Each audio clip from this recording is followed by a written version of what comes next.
Consider what it does to the senses to be in a kayak on the Colorado, and you've hit whitewater. You can't hear anything but the rush. The horizon is all over the place. There is spray in your face, violent drops, wicked turns, and fear when it seems it's the river in control and not you. In short, it's total sensory overload, total adrenaline rush.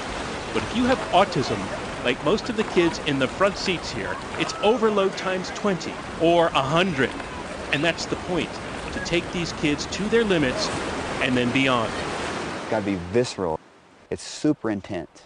And actually, the more intense it is, the better they are on the other end. Find out the next place for your foot. Doug Gilstrap has been running Extreme Sports Camp, where every camper has autism, since it launched in 2001 near Aspen, Colorado, taking to the extreme kids who have difficulties with extremes.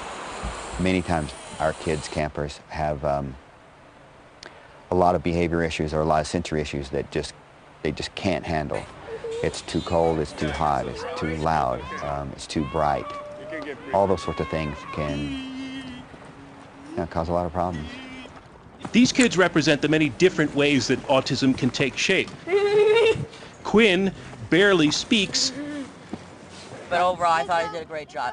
Well, Johnny talks. My balance now and again, but overall, I think I did a really great job. The girls here, they're more physically timid than most of the boys, while a few kids like Josh are actually athletically gifted. See you soon. And the idea is put someone like Josh in a deliberately challenging situation. Rock climbing. So with any person, a new thing can bring about some fear and some apprehension. It's even heightened with autism. A situation that forces focus, like here, knowing where to put your feet, figuring out what piece of rock to grab onto. It's a puzzle, and you can see Josh working it through 50 feet up and then the rappel back down. So you're creating these stressful situations for them with the notion that it's good for them. Right. Well, we've built a camp around, not to use the word extreme, like the extreme games, X Games and that sort of thing. It's extreme in a sense that all the activities are visceral. What did you just do, Josh? Rock climbing. Was it hard? It's hard, yes. It was hard. But you found the spots. The cracks. Oh, you found the cracks. Yeah, and you hold on. Yes. Yeah. You found them all. Oh, yes. Do you think it's the intensity and maybe even the intensity of the feelings of fear that are doing something to the system? Oh, yeah. The greater the adrenaline shock that I can put to the system, the brain, the body, and then the endorphin rush that comes in post-adrenaline rush is what gets the most relaxation and calm. When they're back in a normal situation, they have better ability or capacity to be in control. Help! Hold on to me! I am holding on to you. And if it seems that for many kids this is way past comfortable. Okay? Hold on! Ow! Help! Hold on! You're okay. Ah! No! Hold on! Yes, you're okay. I'm holding on. Again, that is the point. You wanna hold me? This rope course goes over a river and then back again and then up to tree level. And while every kid is in a safety harness, they cannot fall to the ground. They can still slip off that wire, and they do. Some kids need a little more pushing and some need a little less. If the kid doesn't need pushing, I don't come and push. I just let them do their own thing. So you're going to trust me to do it? I trust you. Good. Are you afraid Yes. and scared? You're doing great. It's supposed to be bouncy and loose. But that's the way it is. That's how you learn from it. And if they're too amped Proud up, of you for doing that. I can come in and bring them That back for you. down a little bit so they can actually You're move learning forward how to again. like. You're doing great. I'm very proud of you for trying. Let's get you back over here. Turn your feet toward upriver. Stand up. Why are you leaning on me? I don't know why. Did your legs stop working? Okay, I can't help it if I have lousy legs, okay? No, you don't have lousy legs. Just stand up. You want them to struggle. Yes. The struggle is part of the process. Exactly. Yes. Give me a hand. Yes, but only so far. Give me a hand. Because if they're too freaked out and amped up, they can't my hand, move please. forward. They're in lockout.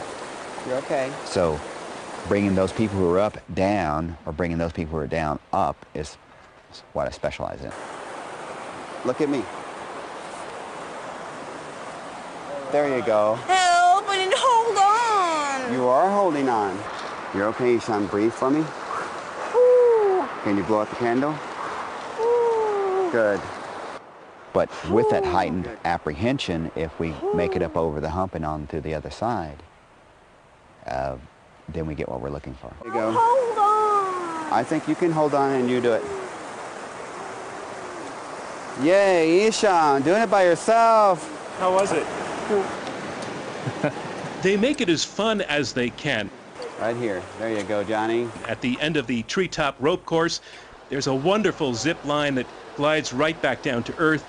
Sometimes when they're overstimulated and you come back from it and it's all done, their parameters or their circle is expanded a bit. So they made it through, they're alive from after all that chaos.